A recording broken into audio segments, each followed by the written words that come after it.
Bienvenue sur Aéromaquette pour une nouvelle série sur le montage du Bf-109 F4 de Hans Joachim Marseille. Probablement le meilleur pilote de chasse de tous les temps. Prétention arrogante peut-être, mais je pense te le démontrer au cours de cette série. Pour illustrer ce sujet, j'ai choisi la boîte Dual Combo Limited Africa de chez Eduard, offerte en 2018, qui est presque impossible de trouver maintenant. Nous allons faire ensemble le Yellow 14 ou 14 jaune, l'avion de Hans Joachim Marseille. La boîte contient deux maquettes pour faire une version F ou G. Je choisis la version F tropicalisée bien sûr, et traditionnellement, je commence par le cockpit. Les moules sont de 2015, donc relativement récents.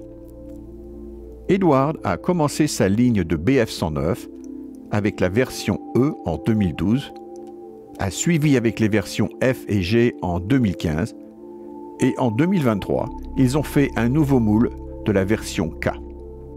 Ces trois lignes représentent l'évolution presque complète du Bf-109 de la version E1 à la version K4. C'est donc une mine d'or pour ceux qui, comme moi, sont intéressés par l'évolution de cet appareil magnifique. Mais pourquoi encore un 109, me demandes-tu? Eh bien, d'une part parce que j'en ai 35 dans mon stock. Et d'autre part, la popularité de cet avion est telle que l'on ne peut pas y échapper. Alors sois sans peur, il y en aura d'autres. Cette boîte est du type Profipack, donc elle contient de la photo découpe et des masques précoupés. Eduard offre aussi un certain nombre de add-ons, mais ce montage va se faire out of the box. Pour avoir du succès avec la photo découpe, il faut faire preuve d'ingéniosité et d'avoir un peu de patience pour planifier les manipulations. L'ingéniosité, car il faut trouver le meilleur moyen pour courber, couper, plier et finalement coller les pièces qui peuvent être très petites avec succès. En fait, il faut s'adapter à la tâche qui change avec chaque pièce. Et la patience, le plus tu en as, le plus tu fais preuve d'ingéniosité. C'est un peu un cercle vicieux. Pour m'aider, je fais usage d'une plieuse mécanique pour former les pièces si nécessaire. Ce n'est pas indispensable et on peut très bien faire tout ça avec une pince. C'est une décision. Mais cet outil permet de répéter de manière précise les manipulations.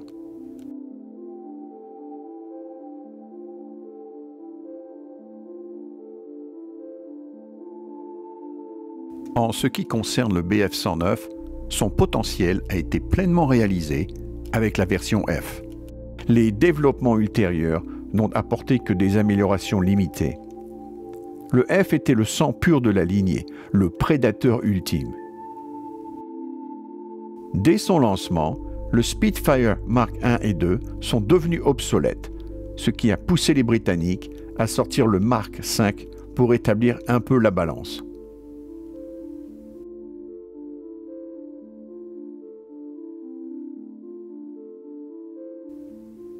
J'ai choisi de ne pas trop raccourcir les séquences de montage pour maintenir une chronologie facile à suivre, tout en restant raisonnable. Et puis pour montrer aussi que tout ne se passe pas nécessairement comme prévu. Dis-moi si c'est trop long et je m'adapterai pour les épisodes suivants.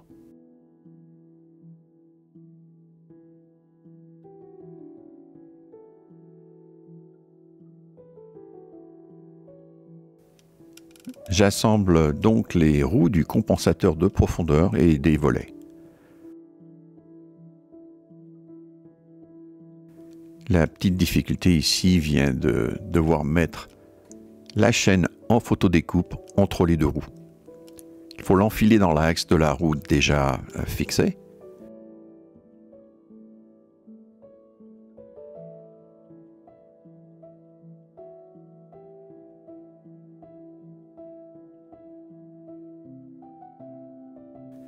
Et puis la sandwicher avec l'autre roue. C'est à mon avis la partie la plus difficile de l'assemblage du cockpit. Mais en lui-même, le cockpit n'est pas vraiment difficile à monter du tout.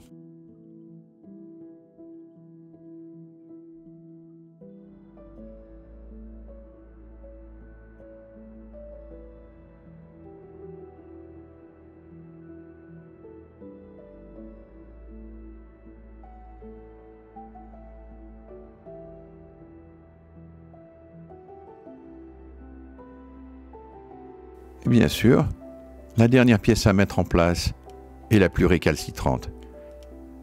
Il doit y avoir une loi à propos de ça.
Ça, c'est le capot de la culasse du canon de 20 mm qui passe au travers du moteur et qui sort de la casserole de l'hélice.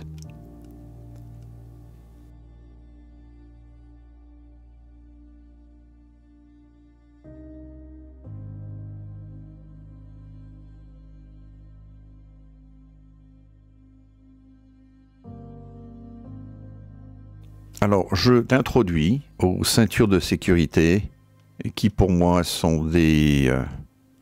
c'est une bête noire un peu. J'aime beaucoup la façon dont elles augmentent le réalisme du cockpit, mais j'ai toujours des problèmes à les monter. Je ne connais absolument pas la raison. Et on verra ça plus tard quand j'installe les ceintures sur le siège.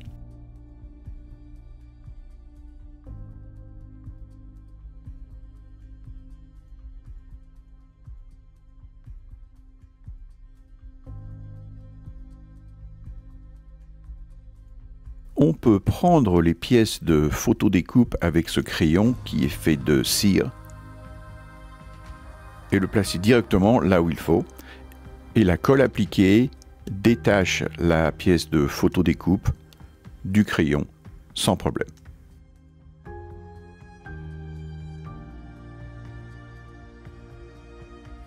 Sauf là, bien sûr, parce que ce sont des ceintures.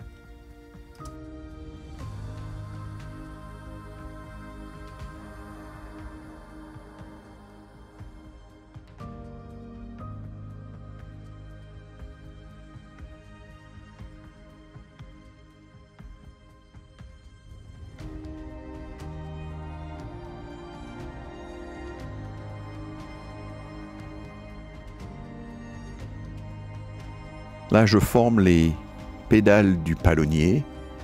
Deux choses à faire. Il faut former une pièce autour du talon et puis fermer la boucle de la pédale.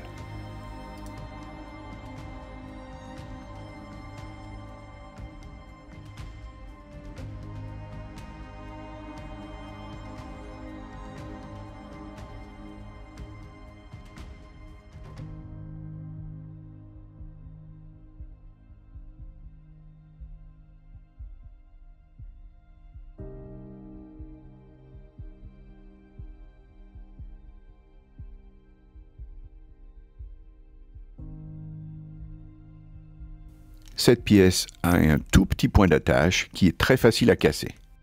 J'essaie tant bien que mal de la former. C'est pas parfait, mais c'est tellement petit que ça donne l'effet voulu.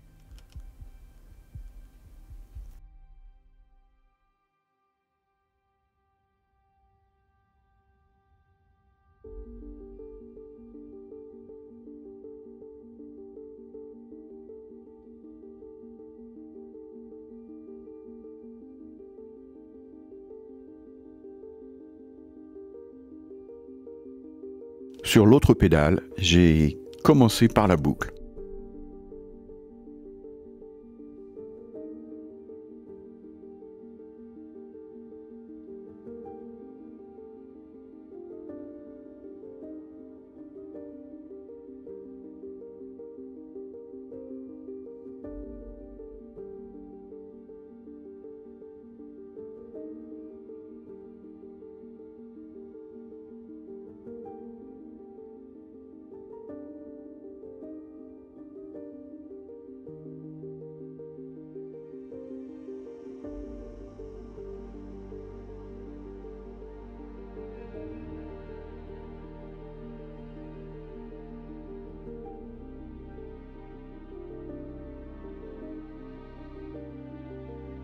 Alors ceci fait, on peut maintenant passer à l'assemblage final du cockpit. Une petite astuce pro, je mets de la colle blanche d'abord pour temporairement retenir la pièce de photodécoupe.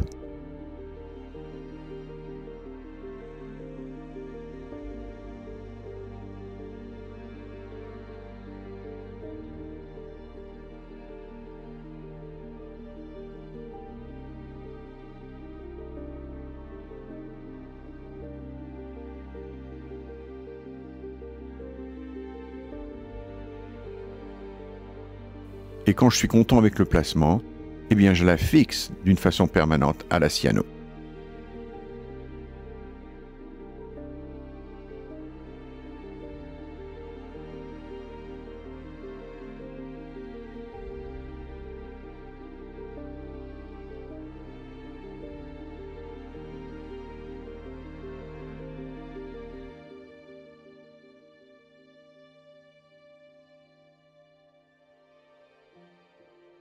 Les parois ne présentent pas de difficulté non plus. Il y a seulement quelques pièces pour les compléter. Mais bien sûr, il y en a toujours une qui est récalcitrante.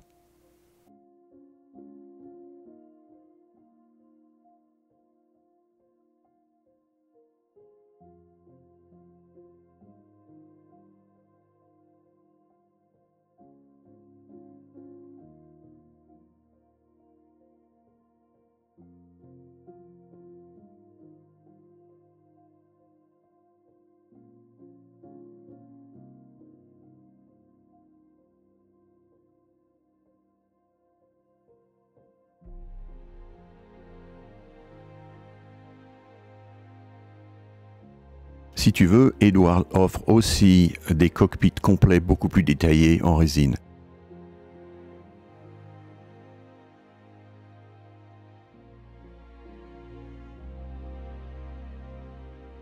Il est temps maintenant de commencer à peindre un petit peu. Alors ça, c'est du RLM 66 de chez AK, la 3e génération. Je la trouve un peu bleue. Il va falloir que je neutralise ça un petit peu la prochaine fois.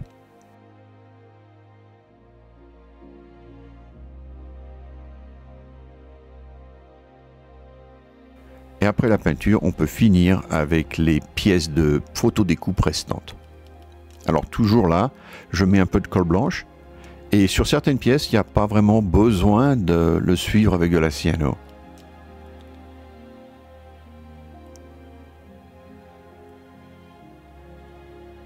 Encore l'avantage de la colle blanche, c'est qu'on peut vraiment placer la pièce comme on veut avant que ça ne se solidifie.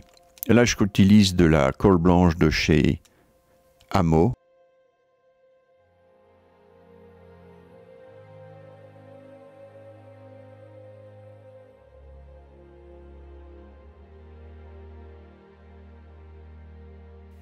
Là, je peins le pare-feu, qui se situe entre le compartiment moteur et le cockpit, pour protéger le pilote en cas de feu moteur.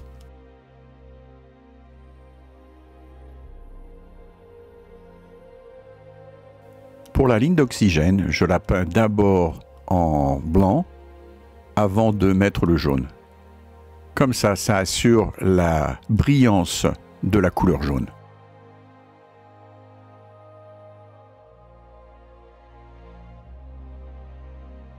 J'unifie le cockpit avec le RLM 66 et tu as bien noté que je n'ai pas mis d'après. Je le mets seulement sur l'extérieur de la maquette, là où il y a des risques de tirer la peinture, notamment en le masquant ou alors quand on pose des décalcomanies. Là, je fais un petit peu d'éclaircie. C'est un mélange tout simple de RLM 66 avec un petit peu de blanc. Alors, sachant que le cockpit est vraiment enfoncé dans son fuselage, on ne le voit vraiment pas beaucoup quand c'est refermé. Alors, je ne suis pas trop soigneux.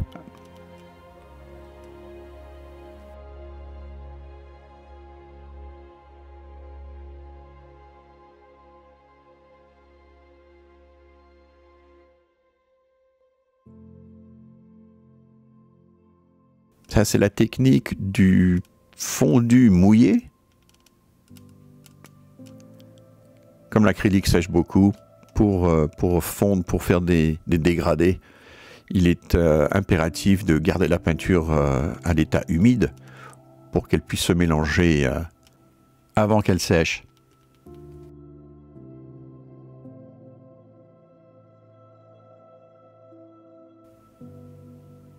On voit bien maintenant les différences chromatiques et cela donne beaucoup de profondeur à l'objet.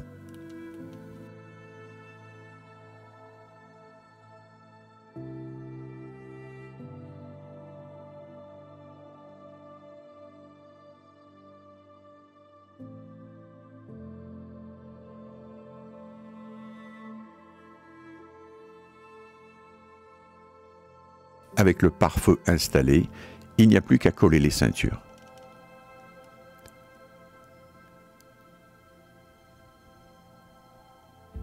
Et c'est là que ça commence. Je forme les ceintures avant de peindre le siège, bien sûr.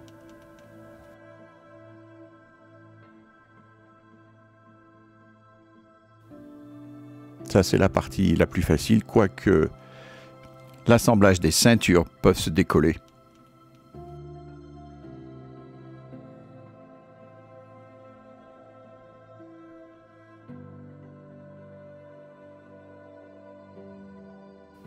Pour éliminer l'effet ressort de ces pièces, il faudrait recuire le métal.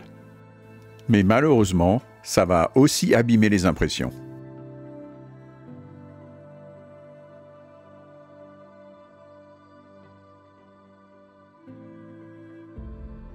Là, je vais essayer de former les ceintures sur le cockpit qui est peint. C'est à mon avis une erreur, on va voir ça d'ailleurs, parce que la cyano ne se colle ou ne s'attache seulement qu'à la couche supérieure de la peinture. Et elle est très facile à arracher quand on exerce une pression dessus.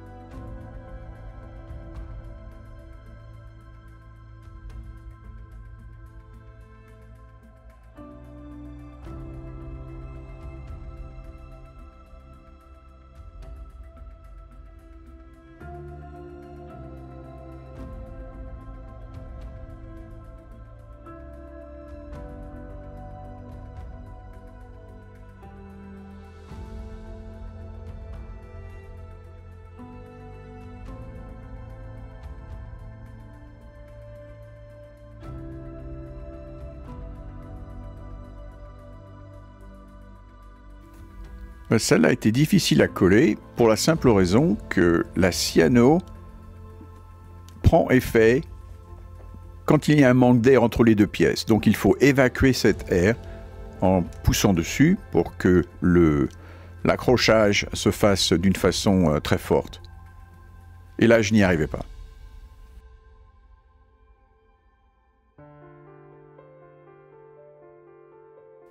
Alors là, je commençais à être un peu frustré. Et pour finir, je l'ai attaqué avec le pouce, tout en sachant que ça allait créer des problèmes avec la peinture. Et j'étais tellement concentré sur le collage de la ceinture que j'ai même pas vu que j'avais collé trop près de l'autre et un peu de travers en plus.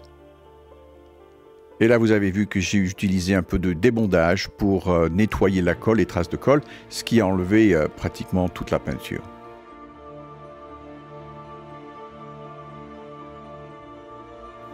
Finalement, j'essaye de les former pour qu'elles prennent leur position finale.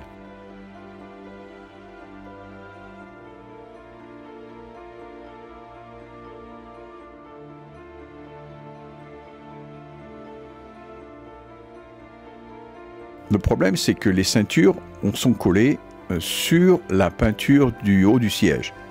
Donc le joint est très faible en fait. Et voilà, il y a la ceinture de gauche qui se décolle, parce qu'elle a complètement arraché la peinture. Ce qu'il aurait fallu que je fasse, c'est ne pas peindre du tout cette partie et mettre les ceintures, les coller, et ça aurait été beaucoup plus solide. Et finalement, je colle le tube d'oxygène, ce qui complète la construction du cockpit. On va finir cette vidéo sur ça. J'espère que cette formule te plaît, que ce n'est pas trop lent. Tu me dis ça dans les commentaires, bien sûr.